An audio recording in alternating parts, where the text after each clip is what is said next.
Dr. Esterbrooks, the interim chair of the Department of Medicine, and I would like to welcome personally everybody for coming to this evening's graduation ceremony for the 2013 Department of Medicine Health Officers.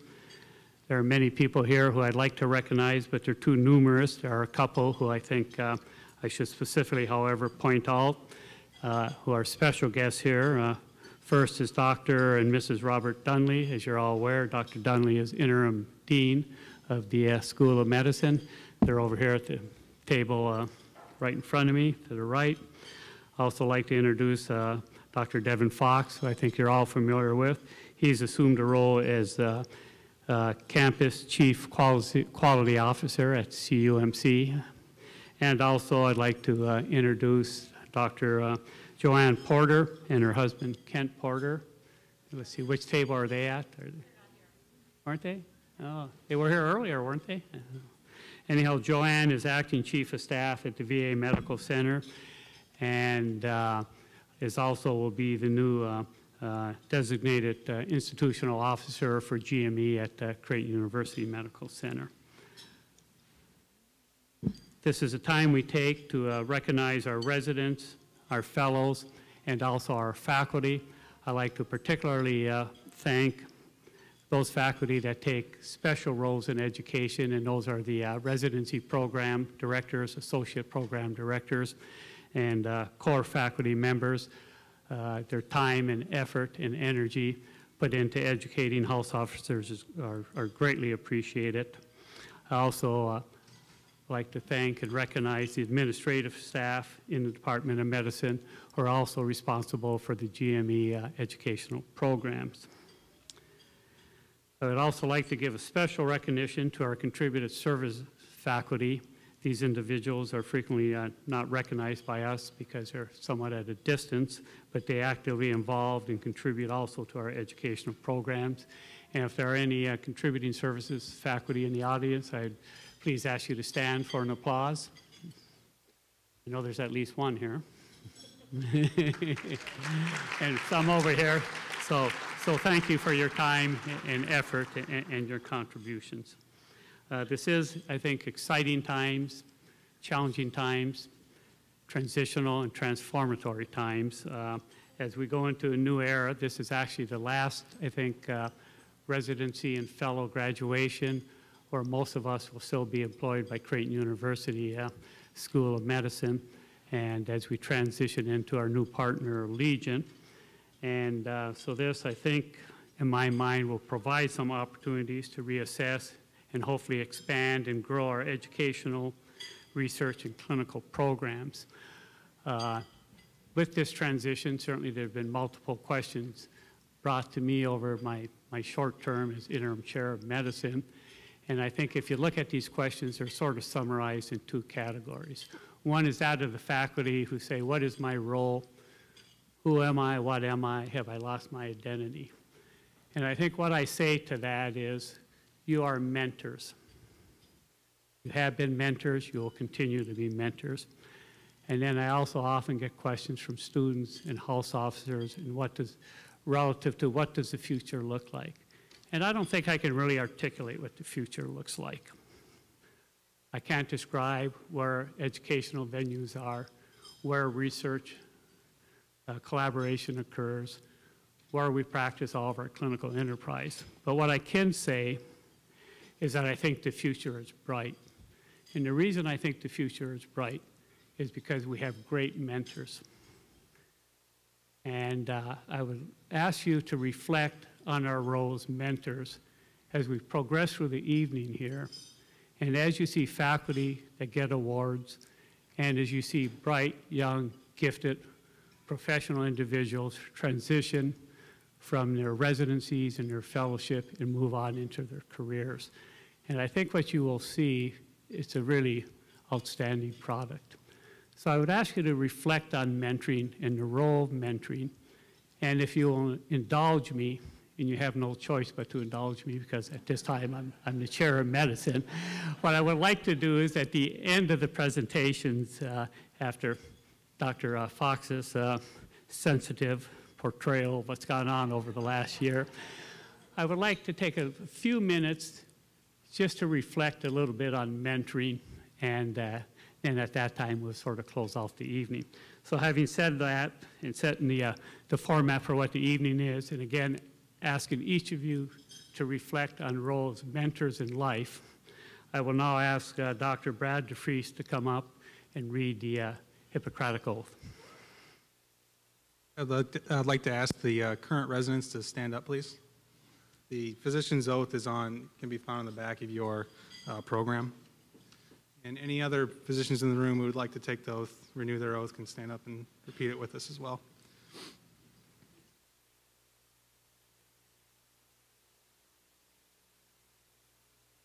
Okay, repeat after me.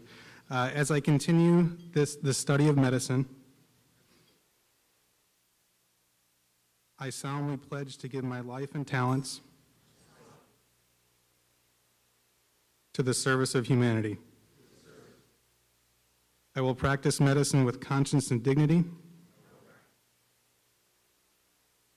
I will not permit considerations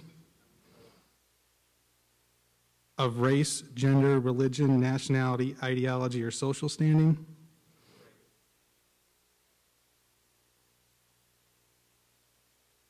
To intervene between my art and my patient. The health and life of my patient will be my first consideration. And I will abstain for whatever is deleterious or mischievous. I will hold in confidence all that my patient confides in me. I will give respect and gratitude to my deserving teachers and all who will help me in the pursuit of knowledge, empathy, and wisdom.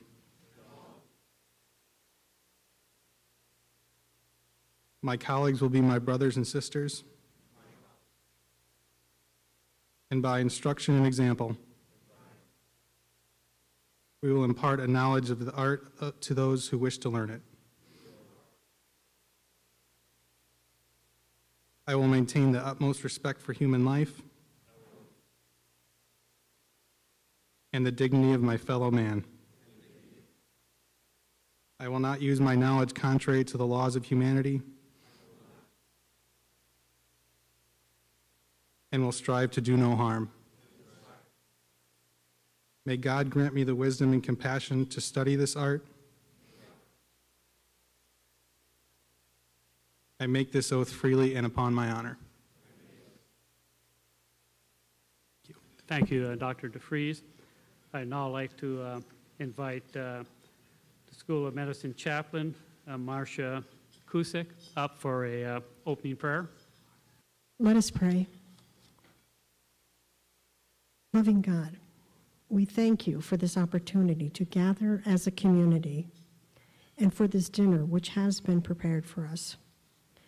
As we celebrate the accomplishments of our Department of Medicine residents and fellows, we ask that you continue to touch their souls with compassion, to touch their hearts with courage and love, to touch their minds with insight and wisdom.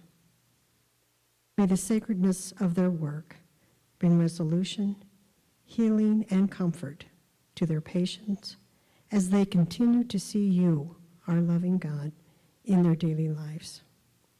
For your continuous blessings, we give thanks and say, Amen. And what I would like to do is invite Dr. Tammy Wickman up to the podium to present resident and fellow recognition awards. This is usually done by the program director, who is Dr. John Hurley, but unfortunately, because of a family emergency, he's not available this evening. And Dr. Wickman has been gracious enough to fill in, and she is the associate program director. Tammy? Thanks, Dr. Esterbrooks. So before we get started, I'd like to thank a couple people who, as you guys know, this residency would not happen and this dinner would not have happened if it wasn't for Michaela Berg, Julie Kramer, Lily Beth Good, and Julie Nelson. So can you guys give them all a round of applause?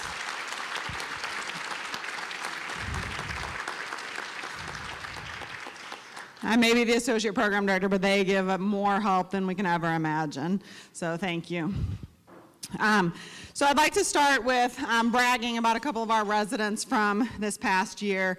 So lots of our residents participated in the ACP competition.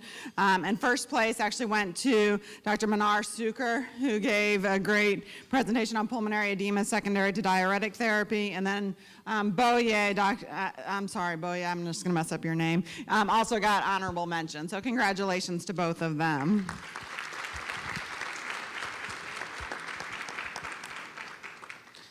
And then what I'd like to do is have each of the residents who are leaving our program come up here.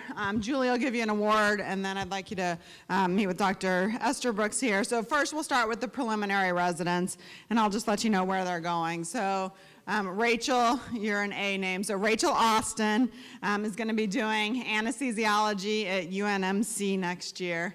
Thanks for a great year.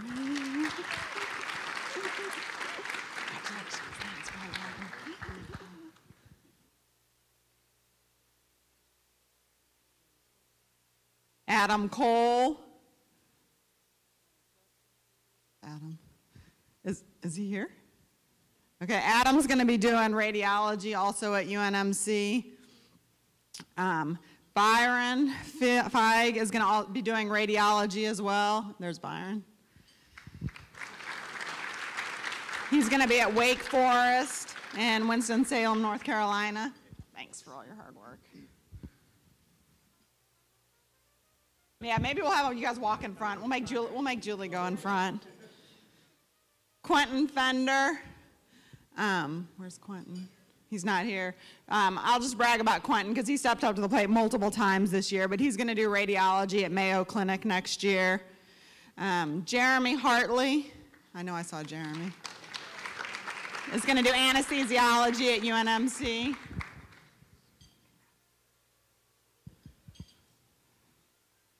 Andrew Heckman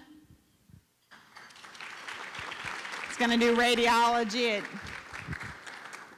Andrew's going to do radiology at UNMC. And Scott Schubert.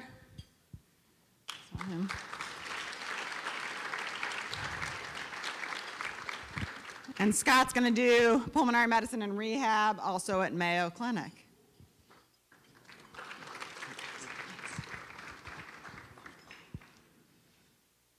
And then we have one resident who is leaving our program and transferring. Omar Al-Daibe is going to do internal medicine at George Washington University. See here. Okay, and now for the ones who have put in 3 years of hard work here at Creighton. We do appreciate all the time, energy you guys have spent. Obviously, you put 3 years of your lives spent with us, which we appreciate. And we're proud of you, and we're glad that you've been part of Creighton. We hope that as you leave this program, you take part of Creighton University with you. Hopefully, as Dr. Esther Brooks was saying, you've had some great mentors along the way, some role models, and know that you always have a place in our hearts here at Creighton. So we'll start with Mahmoud Abu Hazim.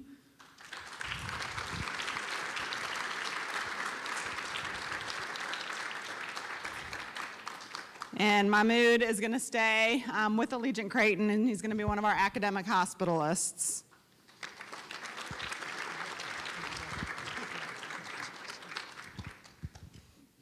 Morgan Ayers.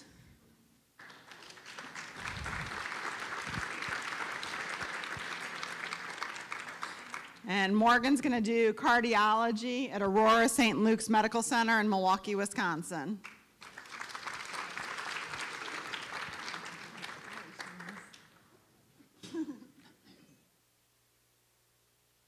Oja Sponzel.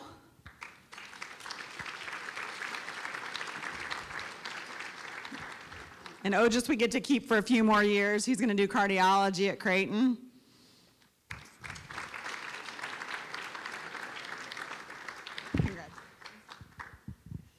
Laura Deaver.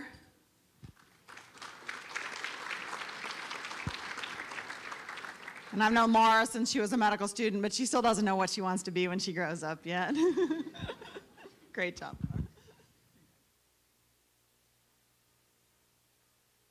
Mohammed Al-Kashab.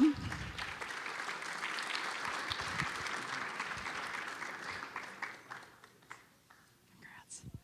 And Mohammed's going to be one of our chief residents next year.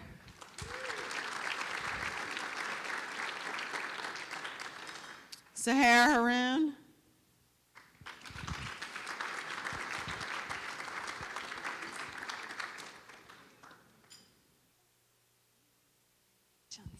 And Seher's going to the dark side. She's going over to UNMC to be a hospitalist. No.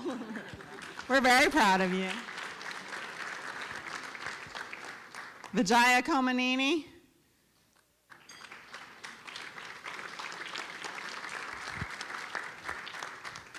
And Vijaya is going to be a hospitalist in Denton Medical Center in Houston.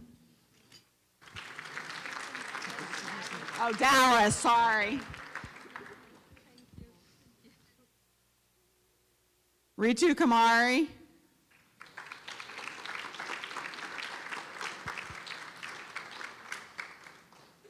And Ritu's also going to be a hospitalist at Mount Carmel Hospital in Columbus, Ohio.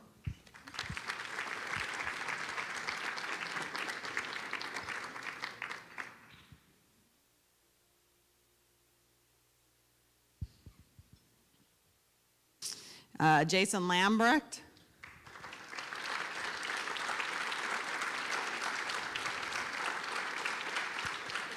And Jason's going to be a hospitalist with Allegiant Creighton Health.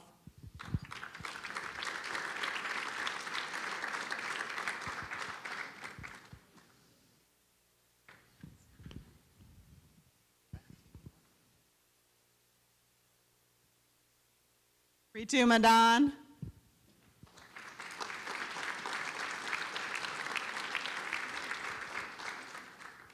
Ritu will be doing endocrinology at NIH at Bethesda, Maryland.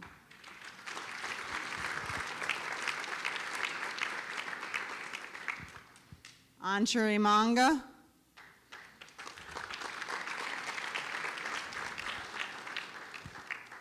And Anshuri is going to be a hospitalist at St. Elizabeth's Regional Medical Center in Lincoln.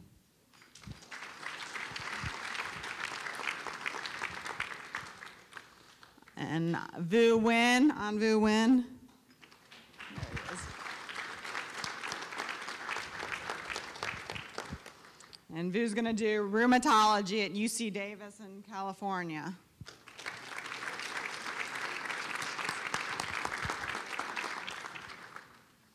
And Nach Patel.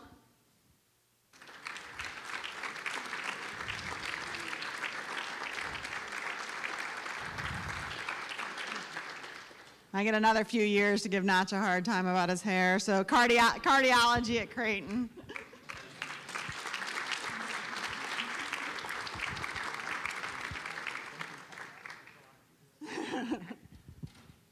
And Swati Prasad.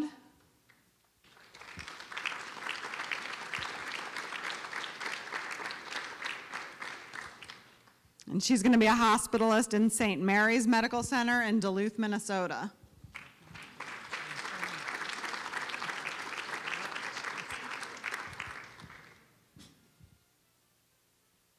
Bilal Rizvi.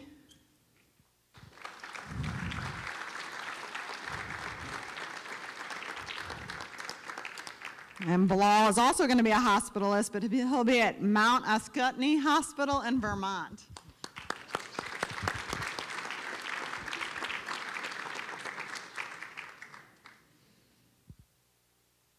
Saraswathi Sai Prasad.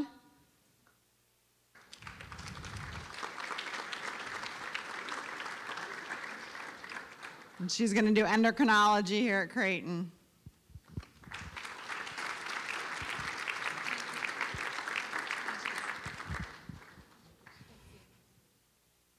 And Alok Sarav.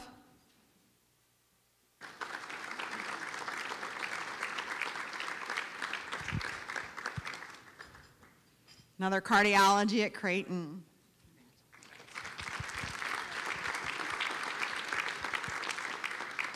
Pranjal Sharma.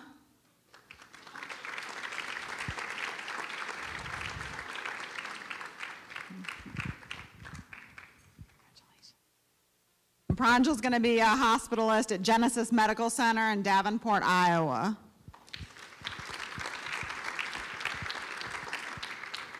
Mansameet Singh.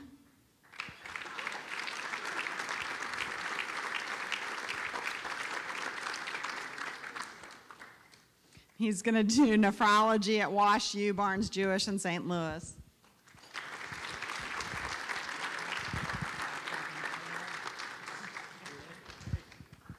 Amen Smear.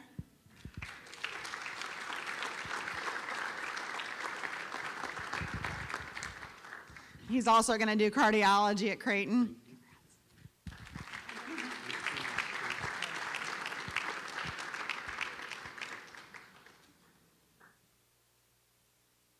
Rebecca Stormont.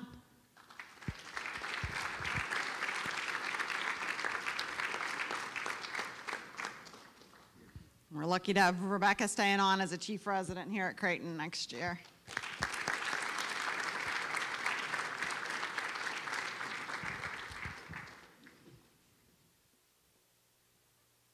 And now our chief residents, and as you guys all know, they put in hours and hours of hard work and dedicated energy to making sure that this residency runs smoothly and to helping with your education. So I'd like to recognize each of them.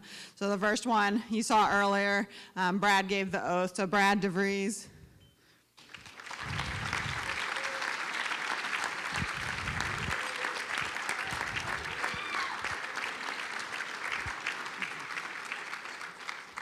And Brad's going to continue to make a difference at Creighton. He's staying on as a hospitalist here at Allegiant Creighton Health.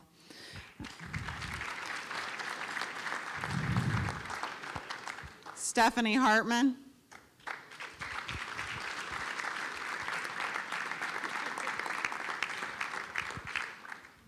And Stephanie's going to be Director of Women's Health at the Omaha VA Hospital.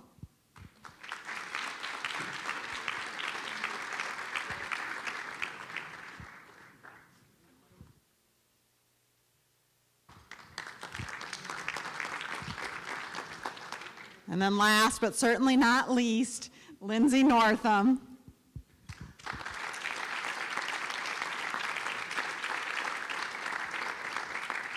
And she's going to be doing mostly outpatient medicine with Methodist Hospital here in Omaha.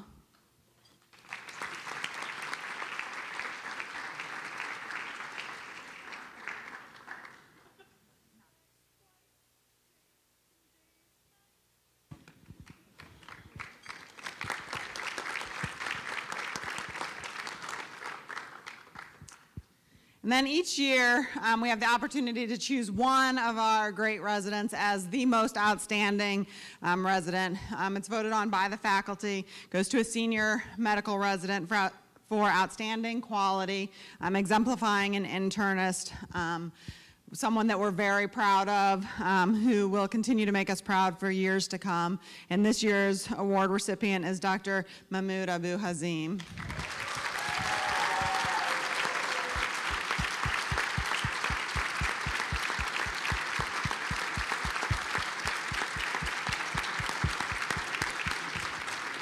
Very well deserved.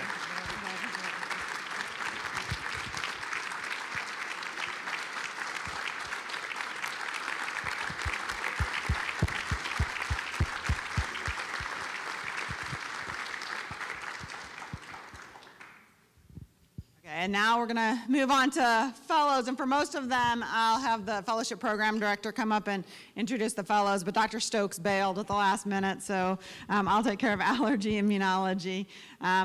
Dr. Harold Delas Alas, is he here? No, okay. So he's going to stay on as a hospitalist at the VA Medical Center. What about Dr. Zhu? No. Maybe they all went with Stokes somewhere. He's also going to do private practice in Corpus Christi, Texas. Then I'll hand over the mic to Dr. Esther Brooks to take care of cardiology. Yeah, thank you, Tammy. So I have a brief stay here of our senior fellows in cardiology for the General Cardiovascular Fellowship Program. First is Jamil Abuzetum, and he's going to be going to cardiology Mercy Medical Center in Sioux City, Iowa. So he's going to be a Hawkeye.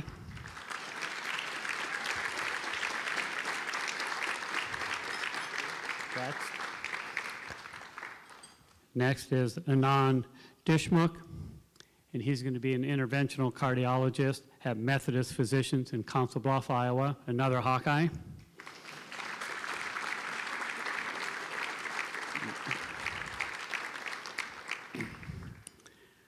Next is Manu Kaushik, and he's going to do an interventional fellowship here at the Creighton Cardiac Center.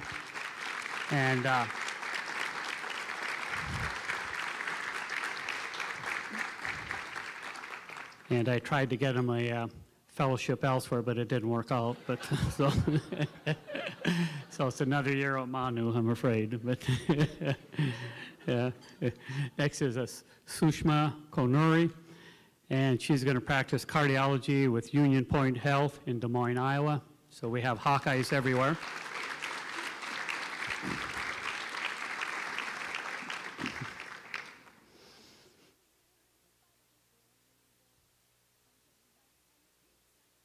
And finally is Kyle Uveline.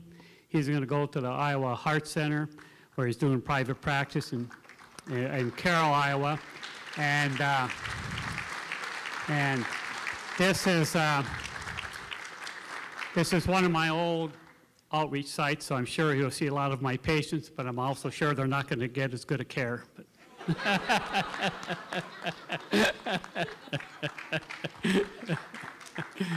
Good luck to all of you folks. You've been wonderful fellows. You've done a great job, and really a pleasure to work with. And it's been an outstanding 3 to 4 years working with you individuals. Next, I'd like to call to the podium Dr. Anderson for the introduction of the endocrinology fellows who are finishing. Thank you. Well, we have 2 wonderful fellows this year, and it's been a great experience working with them. You know you've arrived when they're teaching you. Swapna Kalakula is not able to be with us because she's in India right now, tending to some family matters, but she is going to be at Charlotte, North Carolina in practice with a group there. And next is Alejandro Trepp.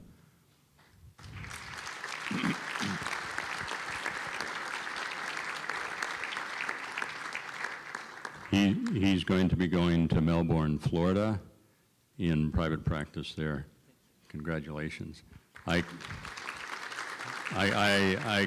couldn't convince either of them to stay in the cold weather. Thank you. Thank you, Bob. Next, I'd like to have Dr. Gary Garby come to the podium to introduce the infectious disease fellows. Well, this is always kind of a happy and sad occasion because we have to say congratulations and goodbye to some of our fellows, but I'm very proud of the 2 fellows we have finishing this year. I think it's always a great privilege to watch our trainees grow in knowledge and in confidence and in their ability to be good physicians. So they always go out and make us proud wherever they end up. Our first fellow finishing is Cesarina Mindrew. Dr. Mindrew is going to join the faculty at Baylor University.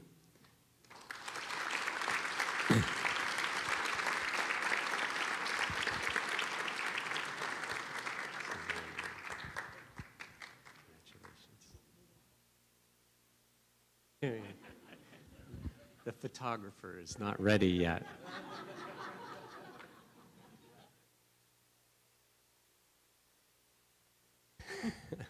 Dr. Esterbrooks says you need to pick up the pace, Laurel.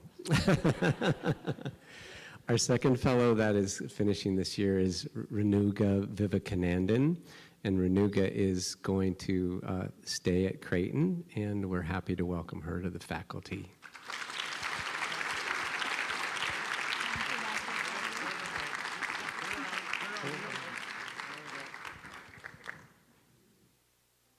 Thank you. Thanks very much. both of you, and good luck. Next are the Pulmonary Critical Care Fellows, and I'll ask Dr. Lee Morrow to come up to the podium. So Pulmonary is graduating 3 fellows this year, and unfortunately none of them could be here tonight. 2 have small babies, and the other has a very pregnant wife, so I guess we know what Pulmonary fellows do. Yeah, no comment about Dr. Wickman either here, right? So, of the 3 fellows, Dr. Ryan Brimmeyer, who you all know has been a rock star for us for the last 3 years, is going back to Des Moines for family reasons and going into private practice there. Vijaya Goganani is going to Cedar Rapids, where he'll also be in private practice. And then last but not least, Dr. Chloe Steinschauer is headed back to Wichita for private practice as well. So first of all, I'd like to recognize those individuals who received promotion this year. First is Laura Armas from the Division of Endocrinology. She was promoted to Associate Professor and also received tenure. Dr. Claire Hunter, who was promoted to Professor of Medicine, and Dr. Jeffrey Stokes, who was promoted to Professor of Medicine. And could we have a round of applause for these individuals?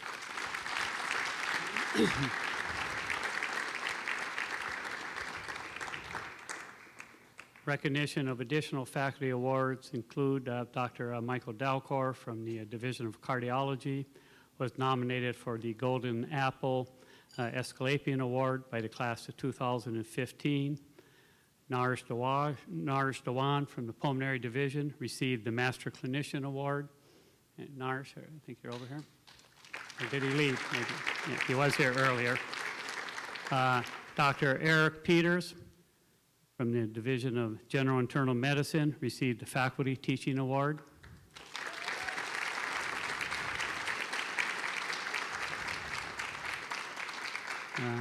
Dr.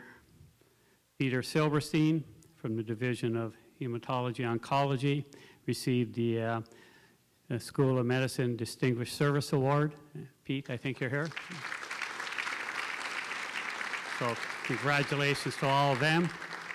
And then also Dr. Tammy Wickman was recipient of the Leonard Toll Humanism in Medicine Faculty Award, which is given for exceptional compassion and empathy, who serves as a role model for students and colleagues alike, and who shows genuine concern for others in the practice of medicine. And this was awarded at the time of the hooding of the senior class. Dr. Wickman.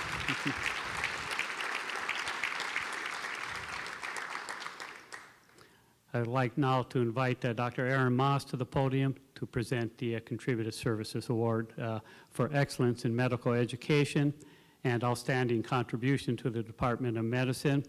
Every year, the department gives an award to a member of the Contributed Service faculty, and this year's awardee is Dr. Jason Langenfeld. And Denny Esterbrooks and I just did not select him because he's a good-looking young guy. We reviewed the evaluations by the residents and the students, and they were just outstanding. Jason, congratulations.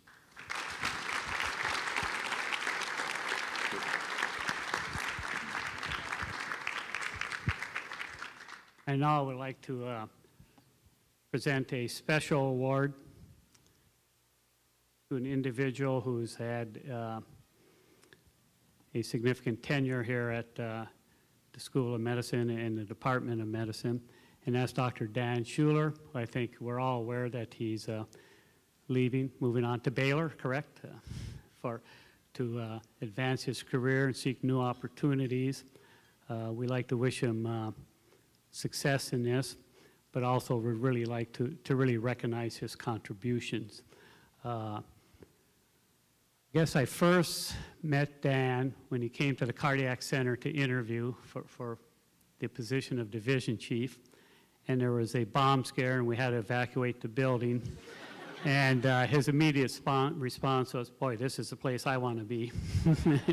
but we got people back in the building, got back in my office, and I think I gave him a good song and dance about what a great place this is and what a great opportunity it is for education, and that it was the right culture for him to be in. And I think, indeed, it was an ideal match.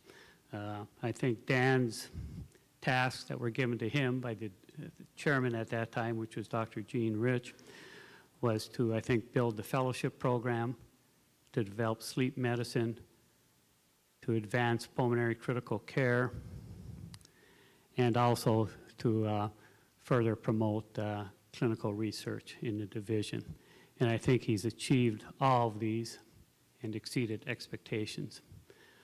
As I said, he'll move on. I'm sure he's going to be very successful in his future career.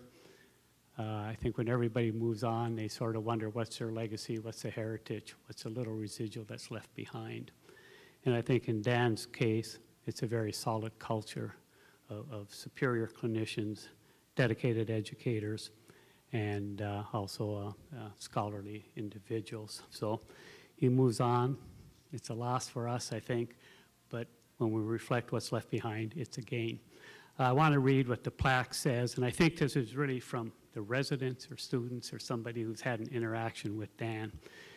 And so this special plaque says, in recognition of an exemplary leader committed to social justice, education, and autonomy, giving to Creighton and its learners the leadership beyond the normal calling in a kind and nurturing way.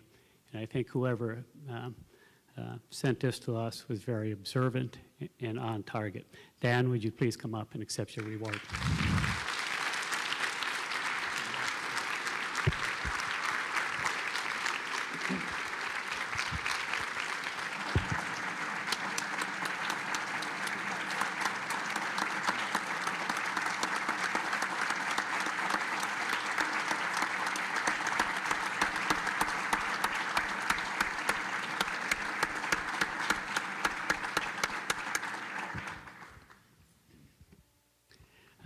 Well deserved, Dan.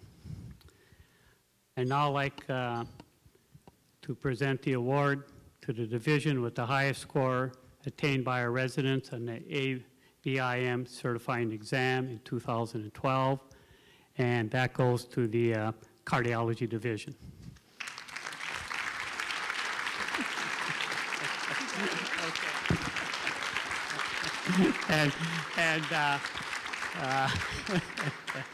Man, I did a terrific job this year, huh? I would guess I had very little impact on that. My contact with the residents has really been minimal, unfortunately. Yeah. Also, I'd like to now present the Teaching Service Award, which is given by the residents to a division or service in recognition of consistent excellence in health staff education. This year, the award goes to the Pulmonary Critical Care Division.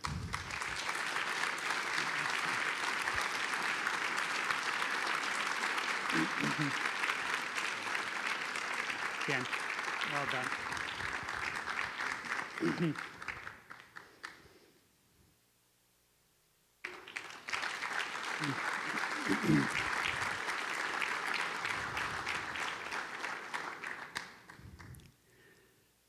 The next is the Professionalism Role Model Award, which is awarded to a faculty member who is selected by the residents as an excellent professional role model for his or her fundamental principles and professional responsibility.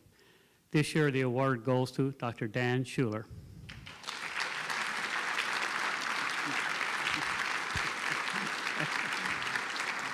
As you can tell, I'm trying to get him not to leave.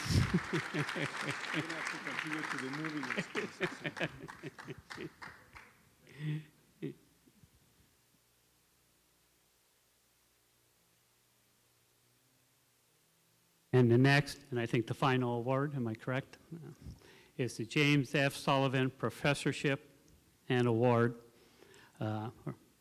Now, this year, the professorship, our professor was Dr. Dan Egan. He was the 26th John F. Sullivan Professor. And we continue to honor those who represent the best tradition of internal medicine and who have made important contributions to clinical medicine. We are honored to present this year's James F. Sullivan Award to a member of our faculty who is recognized by the medical residents for excellence and dedication to health staff education. This award goes to Dr. Dan Schuler.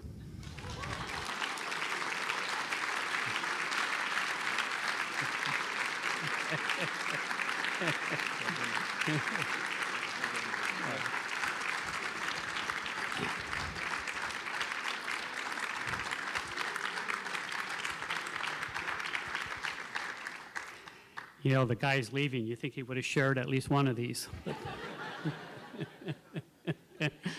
Job well done, Dan. Well, I think this is the end of the presentations and awards. And so at this time, unfortunately, I have to invite Dr. Devin Fox for his presentation. But he assured he forgot that I was the interim chair and that he would have to roast me. So. Well, good evening and welcome to what we all know as the latest episode in the seemingly endless saga that is As the Stomach Turns. It's an in-depth look at the lives, loves, and losses of all those that have haunted the halls of Creighton University Medical Center over the last few years. Well, of course, like many have mentioned, it's been a year filled with change, growth, shrinkage, yelling, moaning, laughter, tears. And those were all just during our individual compensation meetings for our new ACC contracts. But at Creighton University Medical Center, it was a year filled with more action than perhaps any other season of As the Stomach Turns. You may remember at the conclusion of last year's program that there were a few cliffhangers. Upon the announcement of the stepping down of the, oop, I need a little bit of light.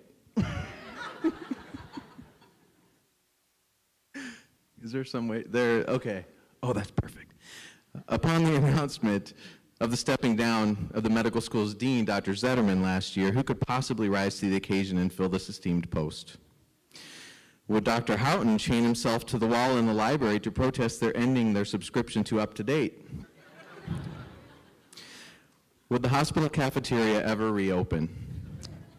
And if so, what of this weird rumor of a sushi bar being built there? I'm sure these and many other burning questions will be answered in this episode of As the Stomach Turns. Well, this year's episode of As the Stomach Turns is brought to you by California Taco. We're just up the street for a delicious lunch or dinner, then it's just a quick 2 blocks back down the hill straight to the cath lab. The program is also sponsored by the city of Hyderabad.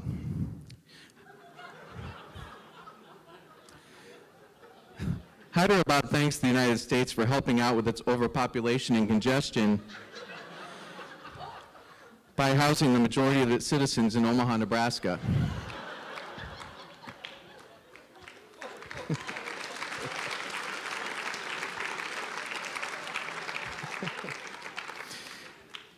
And lastly, this episode of As the Stomach Turns is brought to you by Allegiant Creighton Clinic, who has generously given everyone in the room credit for 0.005 RVUs for your attendance at tonight's event.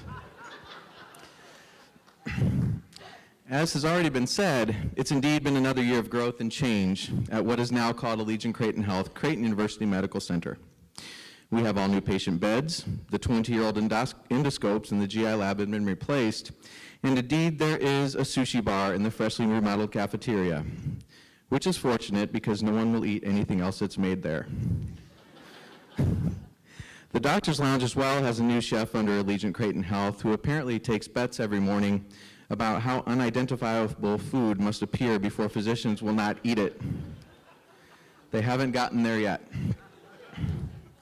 The medicine clinic received a long-deserved overhaul this year with a couple of walls removed, some brighter paint, and new carpet.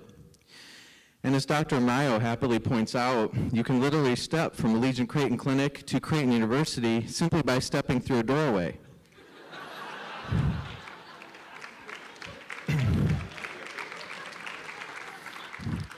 Hopefully the two clinical enterprises will eventually match better than the carpet does. 5100 is soon to be demolished to make way for an enlarged and improved simulation lab to be run by Dr. Peters. Dr. Peters has amassed quite a collection of artificial body parts for practicing the physical exam and a certain selection of procedures. It's just a matter of time before he has enough real estate to finally install that means to replicate a colonoscopy with the well-known giant colon. This year's chief residents were an able bunch, with Lindsay acting as the outspoken, passionate activist, Stephanie the calm, quiet organizer, and Brad the one who actually did all the work.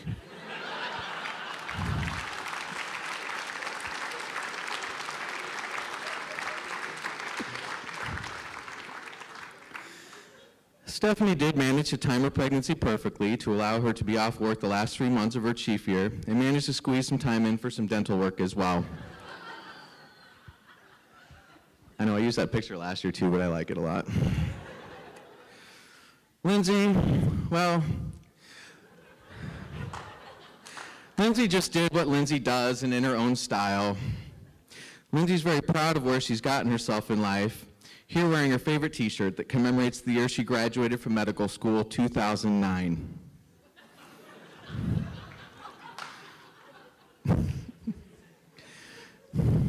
But as we all know, As the Stomach Turns is really about the residents that we're honoring here tonight. They've done a great job in their time here, and most of them will be missed. And as I proceed with the awards, please keep in mind the quote from Oscar Wilde, "A true gentleman is one who never offends anyone unintentionally." Traditionally, we like to honor the graduating residents with a special award. The movies have the Oscar, the music industry their Grammy, and Broadway the Tony. We here at the Creighton University Internal Medicine Residency Program are proud to offer for the last time the Hurl Awards. Yes, after a great stint as program director, Dr. Hurley decided to step back and hand the reins of the internal medicine residency program to Dr. Mike White, who functioned quite capably in the role for a day and a half. Who knows who will be next up to serve, and thus what award may be conferred next year on the departing residents.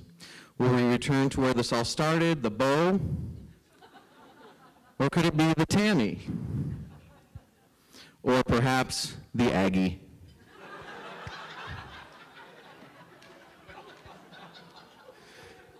Only time will tell.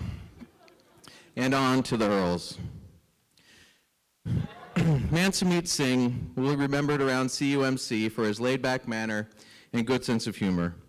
Mansameet's religious practices require that he never cut his hair and that his head always be covered, thus he wears a turban. Mansameet is proud of this fashion accessory that many never have the opportunity to wear. So proud that he often will match his turban to his outfit as he has tonight. Not all of his means of head cover, however, may be appreciated by the others in his faith.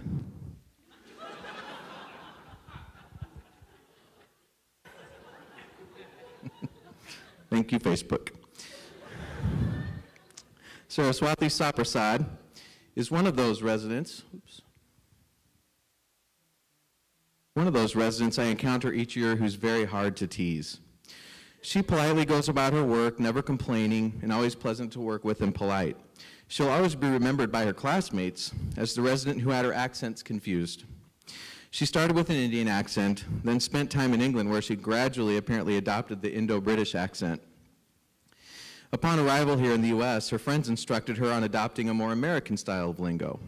She had to be redirected when she began using Honey Boo Boo as her source of true American grammar. However, more recently, we'll always remember how Saraswati's pregnancy was the worst kept secret since Princess Kate Middleton.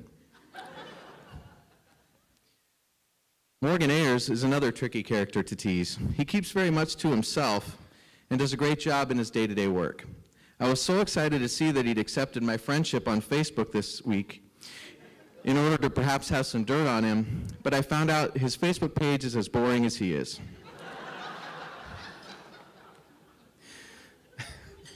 Morgan was born in a place I didn't know people really lived, Las Vegas, Nevada. I guess he sticks to the motto of what happens in Vegas stays in Vegas.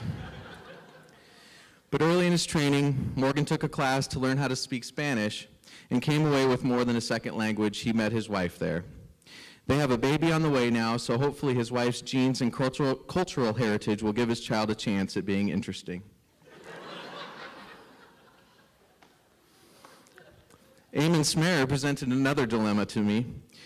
Eamon didn't just actively clean up his Facebook page or forget to friend me. The other day I learned Eamon actually took down his entire Facebook page altogether. I have to think this is no coincidence.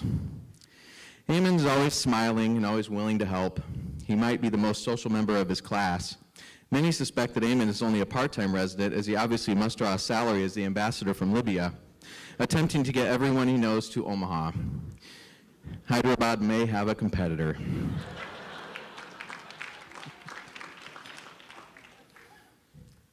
Swati Prasad kept herself busy not only with the busy life of a resident during her years of training at Creighton, she also spent a lot of time on the road, heading out right after work on Friday to drive to Rochester, then heading back to Omaha on Sunday evening. If there were frequent flyer miles for driving, Swati would have a lot of free round-trip tickets saved up. When she actually does stay home, Swati is known to have a real green thumb. All of her friends envy her talent with gardening. In fact, her apartment terrace is the envy of all. Alok Swarav, while generally polite and quiet, is also known to have quite a powerful mind. He exerts his wisdom very carefully and respectfully. Last fall, when he was on inpatient medicine at the VA, he gently redirected the chiefs on rounds. The running joke was that he was attending the chiefs for the month. I caught the tail end of Alok's Harrison's Club presentation on Monday, and it was a unique session because on that day, Alok quizzed the attendings.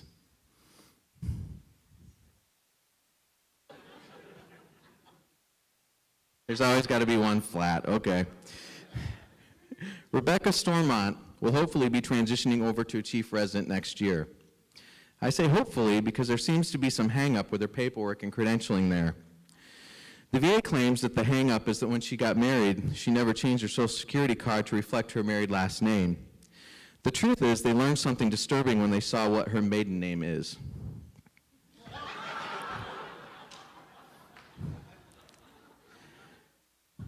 That's right. Despite her polite and demure personality, Rebecca is a long-lost daughter of Stuart Schlanger. Why else would somebody from Oklahoma want to come to Nebraska unless it's to be with loved ones? Ojas Bansal had a rough start with his residency, having been the intern for 6 different months on the team that Lindsay Northam was supervising. She claims that everything he knows about internal medicine he learned from her. Luckily, he rose above that. Ojas got married last year, so finally the large brown stain that he'd had on his lab coat finally disappeared. Many people will remember Ojas for his rendition of Thriller that he and Seher Haroon filmed during their Night Float month. I was unable to locate the film in its entirety, but I did track down a screenshot. So nice legs. Well, everyone knows Mahmoud Hazin as a real Renaissance man. In addition to already demonstrating tremendous skills as a clinician and medical educator, he's also a great cook and even a talented athlete, excelling at basketball and mountain climbing. Mahmoud is a known fan of manga and anime, the Japanese arts of cartooning and animation, which will be a nice escape for him since he just signed on a contract to do Unimed for the rest of his life. We know he'll teach medicine very capably, but he also knows when it's time to put on the old thinking cap. Pranjal Sharma is a strong silent type. He goes about his daily business in a reserved way, confident in his knowledge and skill. This definitely translates to and may even result from some of his widely known skills as a batsman in cricket. And after a good long round of cricket, his friends all know how much Pranjal likes a good time, uniformly describing him as fun-loving. Pranjal will be moving to Davenport, Iowa with his wife after completion of his residency, which I'm certain he will find is the place to go in Iowa for fun. He may not be able to find a good Saturday afternoon cricket game, but he's already been practicing the age-old Iowa sport of mud diving.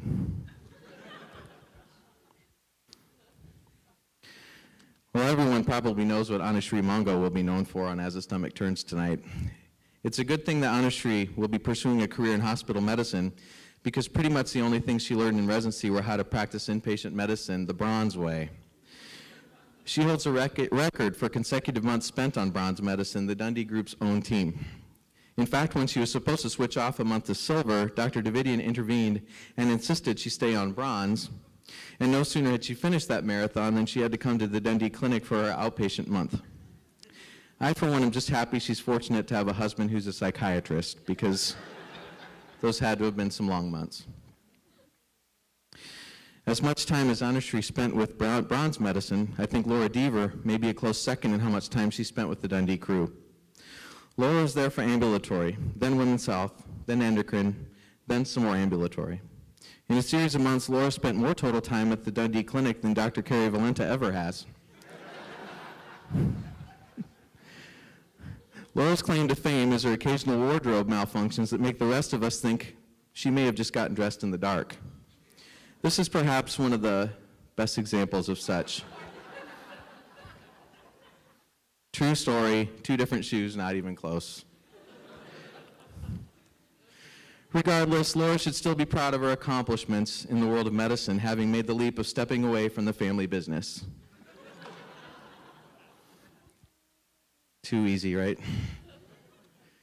Just like knowing what Anushree would have been noted for, I'm betting you can all guess what Ritu Madan has to be teased about. Her husband, Manu, who is a cardiology fellow at Creighton. Yes, Ritu and Manu are a great team together, although it's impossible to find a picture of them together in one picture for some reason. We all know how smart Ritu is, but Manu is no slouch himself.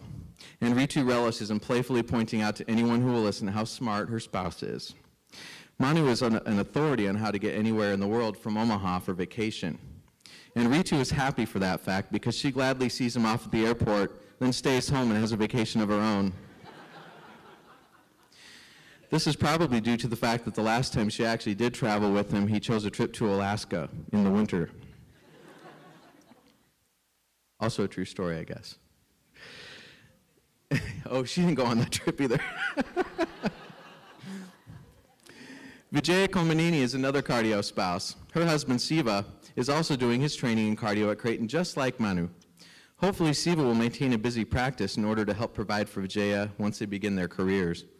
Vijaya has commented on how fast time seems to fly by in the United States because she's so busy with manual labor that she's not used to doing back home in India. When questioned about this, with the assumption that Siva was making her plow fields and build barns, she stated she meant cooking meals and doing laundry. Vijaya's classmates agreed that time did seem to fly by for her very quickly, especially since she started her residency late, but somehow managed to finish on time. Ritu Kumari started her residency a little later than everyone else, entering the program at the beginning of her second year. Ritu is another tricky person to lampoon and as the stomach turns.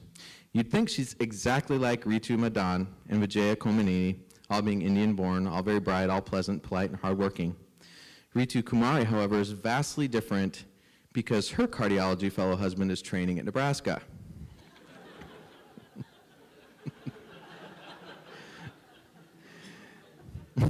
Before coming to Omaha, Ritu spent a long time living in New York City, always enjoying the city that never sleeps, but that definitely doesn't compare to her chance to spend her last month of residency at the Dundee Clinic. Mohammed El-Kashab is a close friend of Mahmoud Hazim.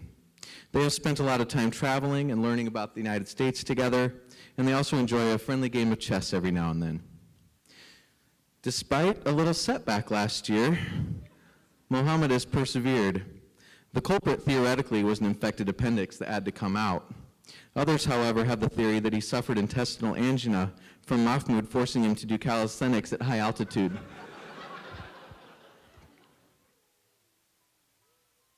Mohammed will always go down in history as the stud who brought a date to the Aptum meeting in Orlando. Bilal Rizvi is the product of parents who are very proud of him, and for obvious reasons. He's diligent and bright and always on the cutting edge of fashion. Bilal is also a real foodie. He estimates in the 3 years that he's been in Omaha that he's eaten at his apartment approximately once. Knowing that Bilal does enjoy a good meal, every day during his ambulatory month in Dundee, I tried to get him to join us for lunch, and every day he would politely decline. The next day I would try again, and as a person who enjoys eating as well, I could never understand why he would turn down free food. It took me a few days to realize I was trying to force feed a Muslim during Ramadan.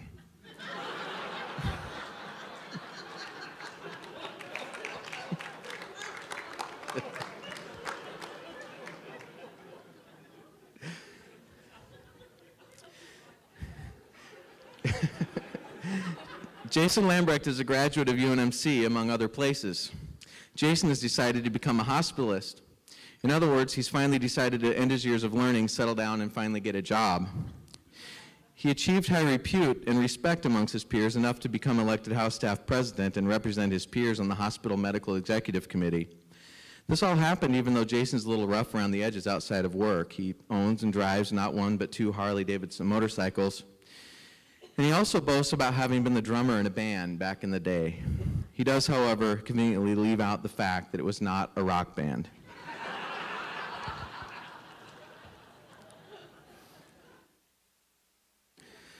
Sahar Haroon came to Creighton via UNMC, like her classmate Jason Lambrecht, as well as some other pillars of the faculty of the medicine department. Sahar has grown up a lot since doing her longitudinal clinic as a first-year medical student at the old Dundee office with me all those years ago. I'm so proud that she's evolved from the wide-eyed and timid student with the car that broke down all the time to the confident and bright graduating resident she is today with the car that breaks down all the time. Sahara is a paradox. Her experience at ILAC apparently was subpar, since the lodging she was provided in the DR was below her expectations, and the hygiene wasn't what she preferred. But despite this apparent haughtiness, she's still willing to shop for clothes at the VA retail store. Nachiket Patel has certainly left his mark on the internal medicine program at CUMC. Everyone knows that Nach is pretty much the ladies' man in his class. Combine a pleasant demeanor, a handsome face, and decent wardrobe, and naturally one is going to gain some attention. Then throw in achieving fame through Allegiant Creighton Health's ad campaign, and he is a shoo-in. Nach is a good, faithful observer of Hinduism, and as such, he would like to find a female partner who shares the same beliefs. He simply states that he hopes one day he'll find a pretty girl with a nice body who shares his Hindu beliefs and who is blonde. So we wish him luck. Vu Nguyen did a good job keeping quiet and sort of flying under the radar during his time in residency. Not many people got to know Vu very well during his training, perhaps partly because he wasn't really a faithful noon conference attendee. Once his work was done for the day, he promptly headed for his car. In fact, when he arrived at the supervising resident retreat last year, most of the others in attendance just thought he was one of the caterers. I suspect part of the problem with his colleagues getting familiar with him might also have been due to the problem the Indian-born residents had in pronouncing his first name.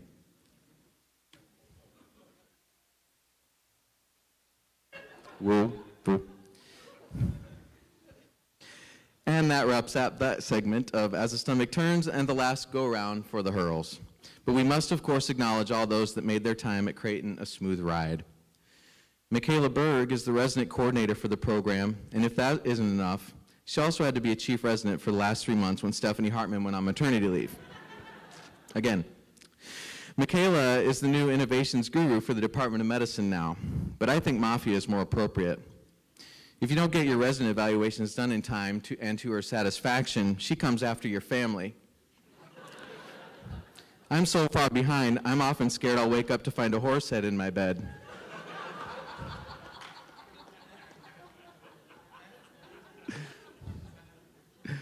Godfather. Lily Beth Good is the events coordinator for the Department of Medicine, meaning she's responsible for the scheduling of noon conference, ordering lunches, and planning for bigger events such as tonight's banquet. If you want a little visit to events past, simply visit Lily Beth's office. She tends to go through after an event and find things that she thinks someday may be useful, and then stores them in her office. You can see the progression of her collecting, even in the pictures I've taken of her over the years. Left is 5 years ago, middle is 3 years ago, and that was the other day. So Julie's close to having an intervention with Lily Beth before she becomes a true hoarder.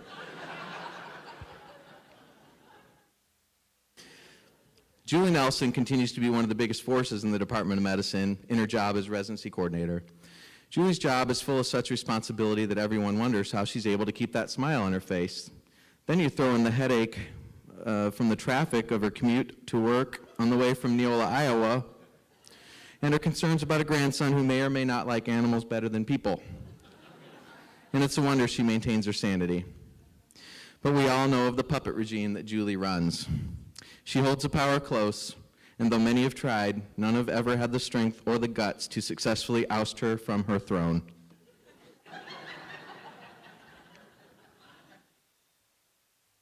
And that essentially wraps up another episode of As the Stomach Turns, in a year which has indeed been eventful with mergers and acquisitions, rumors of all kinds of things, and people overall are feeling a little blah. But I think that with confidence we can move forward comfortably, knowing that the man who did end up filling Dr. Zetterman's shoes, Dr. Bo Dunley, can aptly lead as we move forward, because as his wife already knows, he can really bring home the bacon, and even better, he can do it Gangnam style.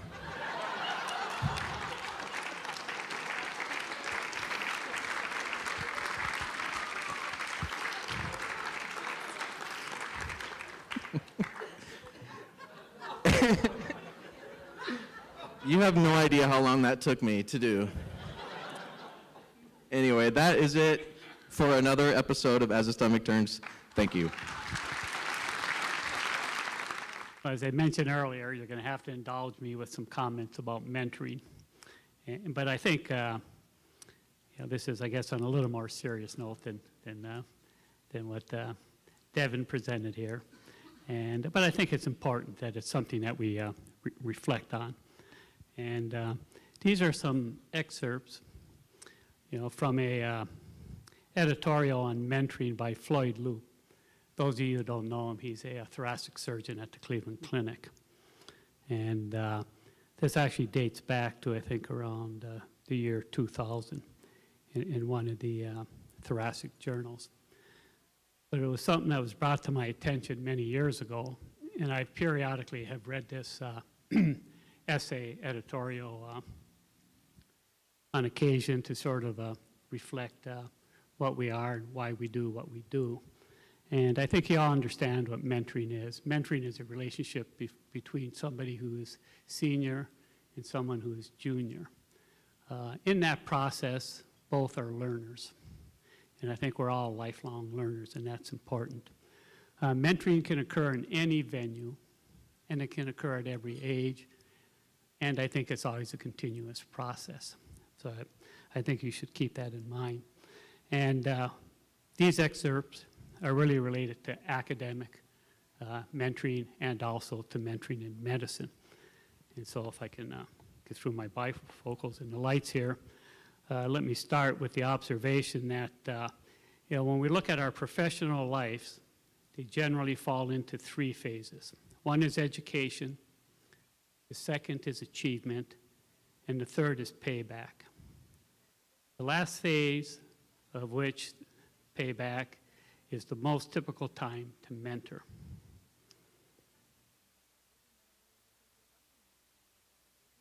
And someone who is a sponsor, a mentor is a sponsor, an advisor, a model.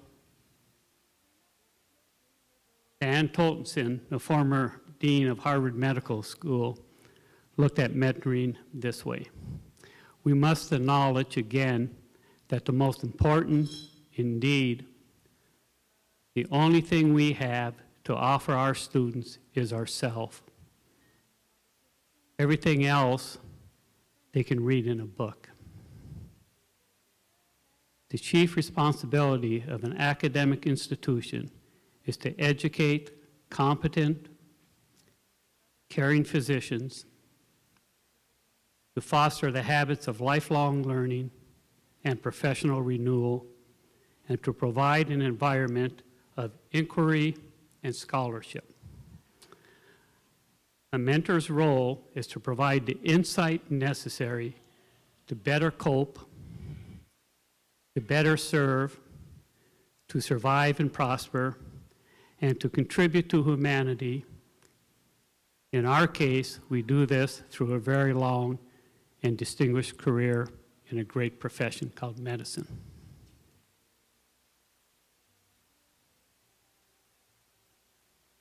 First and foremost, mentoring involves setting an example in demonstrating the characteristics of a good physician, a good human being, and teaching absolute honesty.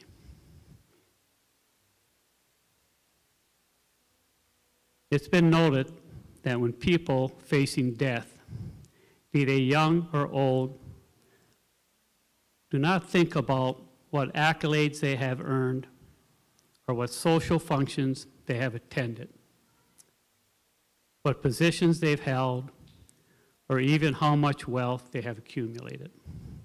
At the end, what is on their minds is who they loved and who loved them, who respected them, their family and friends. That circle is everything, and is a good measure of one's life and of whether or not one made a difference. John Steinbeck wrote, "There is no other story. A man, after he has brushed off all the dust and chips of his life, will have left only the hard, clean question, was it good or was it evil? Have I done well or ill?" Mentoring is a similar story. Whether you have made a difference, whether you've had the courage to lead your life the right way, the risks you took, the values you had, and the people you helped along the way. I thank all of you for being great mentors, and I hope that you shall all continue to be great mentors. Thank you, and enjoy the rest of the evening.